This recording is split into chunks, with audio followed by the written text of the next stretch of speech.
Good afternoon. You missed our first fight of the day just before we came on the air. Main track, fast turf course firm, Ron Nicoletti, Pete Aiello, track announcer, and you know what we're going to call today? Carryover day. Carryover day. It's a good value day, in my opinion. Get the bankroll out and fire on all cylinders for me. Yeah, we got carryovers in the Rainbow Six today. We got the $50,000 guarantee, actually, but we got that carryover in the Pick 5, and it amazes me all the time. Every time we have a carryover, we have a little over $6,000. They bet this thing like wild, and it's usually up there, and it pays pretty nicely, too. So the Pick 5, and then there's also a carryover in the Super High 5. I-5 carryover is a two-day carryover of over $4,000. You talked about the Pick 5 carryover. Somewhat ironic if you listened to our telecast yesterday, as we thought it would be a fairly formful card. Boy, were we wrong, at least with the late races. There were long shots galore resulting in that Pick 5 carryover. There's a solid single in the Pick 5 here today, I think, and then I think all the other races are pretty competitive. So that's a pretty good sequence to invest, especially with the carryover already. Well, let's get to our first race of the afternoon. We're going to start it on the turf, 1 mile and 1/16. These are 3 and up, non-winners of 2 in life, $8,000. Scratch the 7 Image of Lady Rose. Also scratch the main track only, Ludicrous Speed. I went with the 1 horse in here, Pickett's Corner. You would lean into the horse next side, and that's Line of Nazca. Yeah, Lines of Nazca takes a drop in class after breaking his maiden at first, asking for trainer David Fox. Moves now to Jose Valdivia, veteran turf rider. This horse was okay against the maidens. Beat odds-on favorite Bronco Joe and Vinny, who came back to win. Also beat Buckingham Gate. Buckingham Gate could not handle Pickett's Corner, who's your top play. Buckingham Gate has been kind of running second and third all season long here at Gulfstream Park West in those maiden ranks. Didn't see really a whole lot else in here to use on top. I'm going to use the number 2, Lines of Nazca, and hope that he runs back to his career debut. If he does, he'll be tough. I went with the 1 Pickett's Corners, as you mentioned. We'll face these 2 lifetime winners, so it's not really a big jump up in competition. Opening a quick 4-length lead last time out, cruising under the wire to win it by 1 1/4 lengths. Pedro Michael, the trainer, is 25% winning consecutive races. It's not a big jump up when you break 12.5 and you go to 2 lifetime 8,000. No, it's a perfect race placement. If you're wondering what that look for was, I didn't know. You said he cruised under the wire. He didn't cruise under the wire. In fact, as you can see, he lost the lead and came again. He was the best of a suspect field that afternoon. I like the way Lines of Nazca finished in his debut run, way more so than Pickett's Corner. But, as you touched on, it's a great start to run against non-twos. Right, and I just threw the 8 Fiddler's Chico, dug in at the 8th pole last time out. I'm hoping he dug in at the 8th pole last time out. Yielded late to finish 3rd at this level in distance.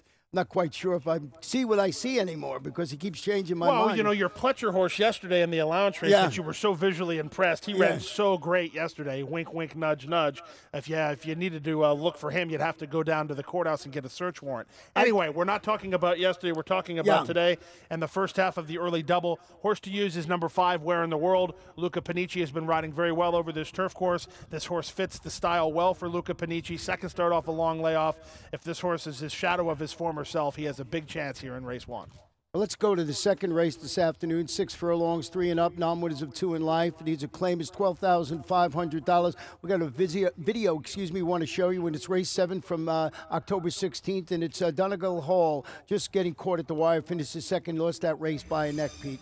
Yeah, this was a pretty good effort by Donegal Hall. The question for me calling this race is the horse that beats him is Hengist in the green colors in the 2-path. And I'll let you draw your own conclusions here. Is Donegal Hall digging in? Is Hengist hanging? Or is Donegal Hall hanging and letting Hengist by? I'm not sure what's going on here, but you can see Hengist is supposed to put him away. And Donegal Hall comes right back in the end of that race. You can see it there. I don't know who was hanging on who. Somebody was hanging there. Not sure exactly who it was. Donegal Hall ran very, very well that afternoon. I would venture to say that if he runs back to that last race, he'll be tough to beat. Yeah, I went with the number 1 DNA approved, even though I wanted to show you that video. This one is dropping to this $12,500 2 lifetime level. After following that, 12-5 maiden win with a track, the pace weakens, finished 5th, but that's against $25,000 2 lifetime claimers. I really respect the connections of trainer Stan Gold. Jesus Rios will be in the saddle. So number 1 DNA approved on top of my ticket, along with that horse we just showed, Donegal Hall in second. There's a lot of speed signed on in today's second race, including Donegal Hall and DNA approved, as well as Trouble with Girls, who has a big first gear when he elects to use it. Also, number 6, War Artist, is best when he's on or near the lead. Because of that, I took a horse from off the speed. I went to the wedding. I'm going to the funeral with number 5, Supreme Privilege. Second start off an extended vacation, comes back in 6 days. I love it because it just looks like to me trainer Gennady Dorochenko is trying to race this horse fit. I'm not sure that he's ready for his prime effort. I hope he is, and I think the price will be right, so it's a gamble I'm willing to take. But he's back in 6 days. He gets a rider switch to Eddie Martin here, who's come down from West Virginia to ride for the Dorochenko outfit. A veteran reinsman, Eddie Martin, heads aboard Supreme Privilege, and he'll be getting a good trip from well off the speed. Well, we'll see how that works out. And then DNA approved in Donegal Hall on your ticket also. Yeah, they are. Let's go to the next race, third race. This is 6.5 furlongs. Maiden claim is fillies and mares, 3 and up, $12,500. Scratch the number 6, Adama's Gold. I went with the 7, Honey Bunny Boo Boo, turning back to a tad, just a tad, 6.5 furlongs after setting a pressured pace and finishing second against similar, going 7/8 of a mile. Mike Petro, Edgar Zayas, looks like a logical choice. I like that little turn back. Have we had a 6.5 furlong race here yet? Oh, that's a good question. If we have, we haven't had very many of them. Yeah, I don't know if we did. I'm not quite sure about that, but you can see the race configuration on your programs when you get it. It's a little shorter than 7 furlongs, you know. Wow. Here I am thinking that I'm starting to upset you and you crack a joke, so that's good for the rest of the show. The joke I'm going to crack is that every horse in this division that has come back to run against the same horses in this division have not really run all that well. And Honey Bunny Boo Boo is a horse that does look, as you said, like a logical contender, but she's facing the same horses that she's been facing, so I'll go with a horse that is not. That's the 4 The Way Bell Is, who tracked against $12,500 maidens, but that was on the grass. Listen, we have so many of these maiden 12-5 horses that the divisions are different. Maidens on the grass going long are different than maidens on the grass going short, and dirt is a completely different story. If you go 3 races back, you'll find a race against similar horses. She was a good second in the shape of a Heart, who was an odds-on winner for Steve DeMoro that afternoon. A repeat of that last race wins this race for Trenny Manny Wayar. Diego Gomez has the call this afternoon. I like the way she sits here. She should be able to track the speed of the number 7, Honey Bunny Boo Boo, and maybe outkick her in the lane. Another horse that I wanted to ask you about is number 2, Amaluna. She's never seen horses like this. This is a serious class drop for her. She was third 2 starts ago behind Princess Toomey, and she was second 3 starts ago against Sophia's Pride. If she runs either one of those 2 races, I realize she's 0 for 14, but they're running for second money here. Well, I agree with you with the 4 horse. I don't know about the 2. I got to see more. I mean, I got her 4th choice on the card, so she definitely figures here on the drop. But the way you bell is just to add to your the Manny Wayar is 21% with horses going from turf to dirt. So there is lots of things to like about that horse in there. Then I used the 5 Livingston Lady on my ticket. Is cutting back after pressing the pace, weakening to finish third behind who? Honey Bunny Boo Boo. And you're right to your selection that they don't run well when they face each other again. Well, how about I make you a side wager here? I see you have the number 5 Livingston's Lady for third in this race. Right. I will bet you heads up that the 2 outruns the 5, and on the camera with witnesses, I will give you a 2-length edge, meaning that if I don't beat you by at least 2 lengths, you win. How about that? Okay, deal. Deal. All right, you have it there. Third race. Added intrigue as the start of the early pick 4 begins with race number 3. I think that it's a race where you have to go at least 2 or 3 deep.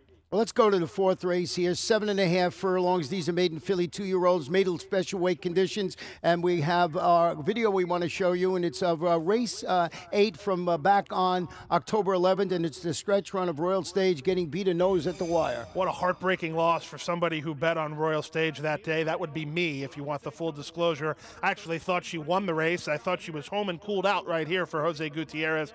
But coming on the outside, on the inside was Mia's Rainbow. That's the horse inside that ends up beating Royal Stage. She just never could get by. I don't know that it was anything other than Mia's Rainbow was just extra game. What a heartbreaking loss, but what a great debut for this daughter of Shakespeare. If she runs the way she did the last time against the field she faces here today, I think she wins it, plain and simple. Yeah, we're both in agreement with the top selection here for the first time today. I also used the number 10, Miss Margaret, turning back to 7.5 furlongs after making a middle move and flattening out a little bit, finished 5th. That was here going a mile into 16th. I think the turn back can help this horse today. Miss Margaret's got to deal a little bit with that outside post, but I think expect her to run well in here. Good rider on top. No, no argument with the rider. I just, frankly, have never been a real big fan of the turnback angle. It's never worked for me. I know a lot of people, including yourself, and a lot of handicappers love it. It's worked for them in the past. It's just a situation with me where when I try, it doesn't work. So I'm not going to try against with Miss Margaret. So if you like her, you have a lot more karma going in your favor because you'll beat me in the process. Other horse I used is the other O'Connell horse. Jose Gutierrez gets the call back on Royal Stage, so the veteran rider Eduardo Nunez on the 8 Cardinal Cove for the same outfit. This is a uncoupled entry for Kathleen O'Connell. This horse makes her career debut. She's by Lawad de Senemo out of a Chris S. mare. She wants grass. I don't know that she wants to go short on the grass, so I'm happy to see that she's debuting on 2 turns at 7.5 furlongs. Should be a very, very good race placement. I have a feeling, based on the fact that O'Connell would enter 2, that they're not going to have the same running style, where Royal Stage on the stretch out will be on or near the lead. I figure the 8 will be coming hard in the late stages of this one. I use also the 4 Gorgeous Dream stretching out after recovering from a little bit of a bobbling incident at the start. A 4-wide bid, finished 4 lengths behind the aforementioned Royal Stage. That was at 5 furlongs, so maybe this horse gets out of the gate a little bit, can suck up and be part of the Tri-Super or whatever other major wager you're making in that particular race. Tri-Super? I think you mean the Tri or the Super, right? Yeah. Try. Okay, well, another horse to use for the Tri or the Super, number 6, Quality Hay for trainer Michael Yates, has been freshened up since a career debut on the dirt, moved to the turf, ran a pretty good race. Angel Falls, who was second that afternoon, came back to win on this turf course last week at odds on, so the race dopes out pretty well. Blinkers on this afternoon for the starter of Exclusive Quality. That's intriguing. They might try to send her under jockey Juan Leyva. Juan's not exactly the most aggressive rider, but he's also a very intelligent rider. If he thinks he can make an easy lead, he'll certainly take it. This is a competitive race, though. I think that if you beat Royal Stage, which is entirely possible, you'll have to go deep here in the second leg of the early pick 4. Well, our 5th race today is where the Rainbow Six starts, and it's a 1-mile maiden claimer, 3 and up, $8,000. Scratch the 2, Dylan Zacta. I got one thing to say in this race. I couldn't figure it out. See, that's funny because I don't think it's an all race at all. I think you go too deep and go on with it. Yeah. I think both the horses that you go too deep with are horses that'll be pretty good prices. The 3 amplified other is the perennial fresh face and the stale bunch angle. Jose Garcia and Barry Croft have hooked up to win a race already this meeting. They're actually a $1.86 ROI, so just a slight loss on your money just betting that rider and jockey combination. I'm intrigued by something here. Look at the owner of this horse. The owner is Bob Bone. That's the same Bob Bone that dominated the owner standings in North America just about 10 or 12 years ago. He had horses with Jeff Mullins. He had horses with everybody on the East Coast and on the West Coast. Doesn't have as many horses as he used to.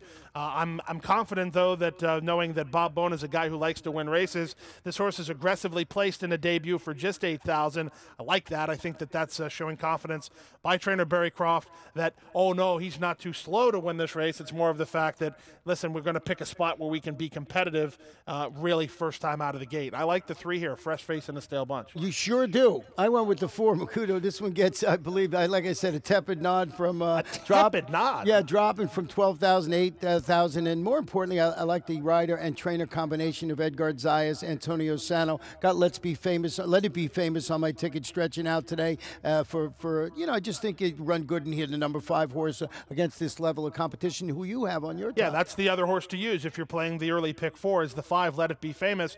You're using him strictly on the fact that he stretch out speed in a race where there isn't a whole lot of speed. Obviously, we both use Cum Laude, who's a proven loser at 0 for 34. Listen, you want to bet an 0 for 34 horse to win, you'll do so without me. I understand that he has 13 placings and his recent form is good enough to make him a contender here, but when he's the morning line favorite, what do you really want me to say? If he's the morning line favorite, I'm not going to play him. I'm going to play horses that are not going to take money. Makuto's the second choice on the morning line, and he's been beaten 29 lengths in 2 races. Pass. I'll use 2 horses. One of them has not run at all, and the other one only has 1 race in which he split the field and now stretches out around 2 turns. They're both Barry Croft horses. Barry, I think you have this 5th race and a pretty much perennial over-the-barrel scenario. Not sure which one you like better, but I'm going to use them both. So just win the race and we'll be all set. 3-5. That's 3-5. That's right. I saw the race totally different. See, as wide open, but that's what horse racing's all about. Well, I'm very happy to hear that. I mean, that's very nice that we have a differing of opinion. We can give the fans out there a different outlook on this race and a different outlook on how to structure the early pick 4.